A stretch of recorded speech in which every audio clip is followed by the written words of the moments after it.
Welcome, ladies. Welcome back. Welcome if you're new. My name is Cynthia Williams. I'm an integrative nutritional practitioner. I specialize working with women 35 and older to help them understand all these hormonal fluctuations, changes, all the things that are coming our way and how we can counter them, or tips to be flexible and titrate or pivot or whatever needs to be done during these times to blunt the weight gain, to blunt the symptoms.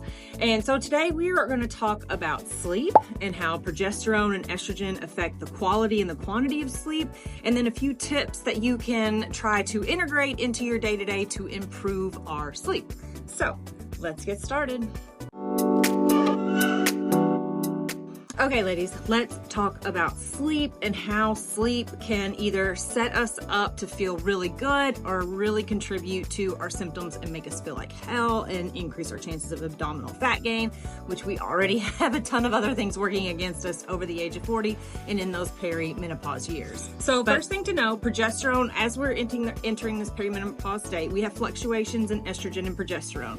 They're starting to decline, and you may have some surges and some drops, but overall, like your surges and drops are trending down to a definite decline. So progesterone controls stress, it helps you to relax, and it has a sedative effect. So it helps us with our sleep. That's why if you go on HRT and take progesterone, you take it at night because it has a drowsy effect.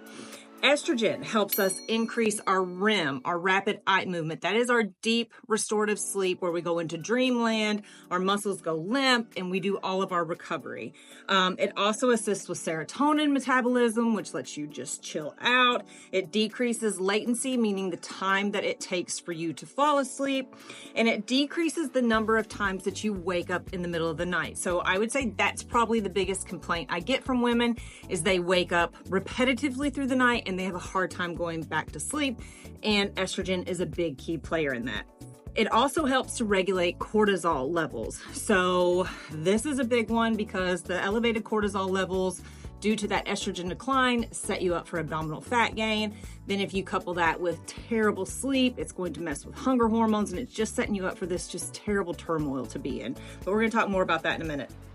It also helps regulate body temperature, which is a big one, right? You have the hot flashes, the night sweats, things like that. And estrogen, as it's declining, you don't have as much control over that. So there's some things that we can do to help decrease that core body temperature and improve sleep. You're more susceptible to stress and cortisol spikes throughout the night, even to just the mildest things like ambient noise, ambient light, things that you would have slept right through years ago now wake you and drive those cortisol spikes throughout the middle of the night, which contributes to abdominal fat gain. Some of the remedies that you can use to help improve sleep as the estrogen decline. One, HRT. That's definitely something to look into to help with estrogen and progesterone levels to assist with sleep. Sometimes, that does definitely help, but sometimes you have to do a little bit more. Or if you're not into HRT or HRT is not an option for you, here are a few other things that you can do. You can look into taking ashwagandha or cassandra. Both of those are adaptogens.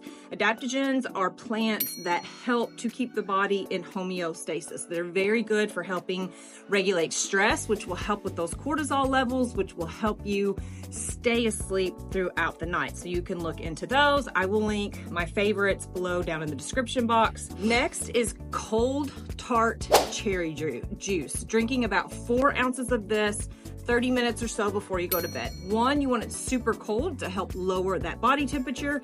2, tart cherry juice increases melatonin naturally. So it's a great thing that you can take to increase melatonin and help you get better quality sleep. Number 4 is a cool shower before bed, or a cool bath, preferably shower bath, whatever you prefer. But start the shower off warm and then gently start turning the temperature down till it's nice and cool, till you got just a little bit of a shiver. Get out of the shower, get in some PJs, and there are sheets in PJs now, like made out of wicking fabric or cooling fabric like bamboo that you can put on as well to help you go to sleep.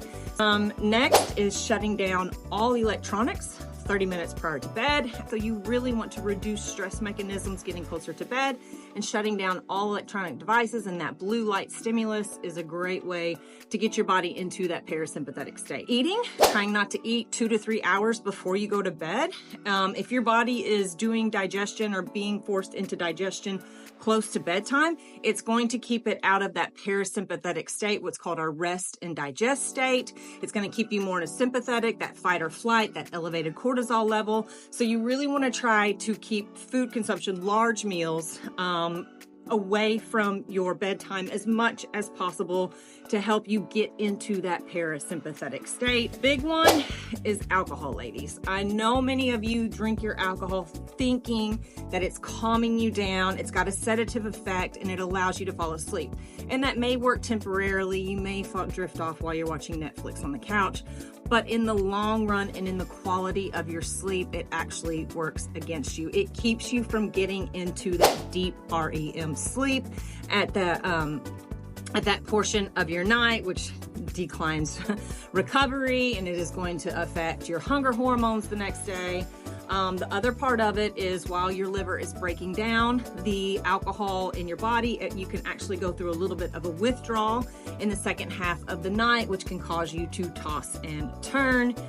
And it also increases hot flashes and core body temperature, so you're setting yourself up for more flashes and night sweats. So if you must have a drink, again, try to have it an hour to 2 hours prior to going to bed, and then switch over to that tart cherry juice to try and increase your melatonin, to increase or lower the core body temperature and get yourself more into that parasympathetic state to help you rest, digest, and set yourself up for a good night's sleep. Hopefully this was helpful for you. Hopefully you have some good ideas. Again, I will link the supplements that I like below, the ashwagandha and the Cassandra.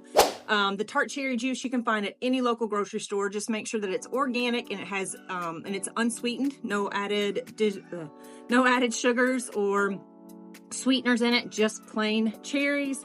And the rest of it, the alcohol, you know, you need to reduce, etc., etc. So you can find all of my information at CynthiaWilliamsWellness.com. Make sure you subscribe. I really appreciate you being here, and that will keep me wanting to put out more and more info. I really enjoy making these videos, so I hope you enjoy them as well.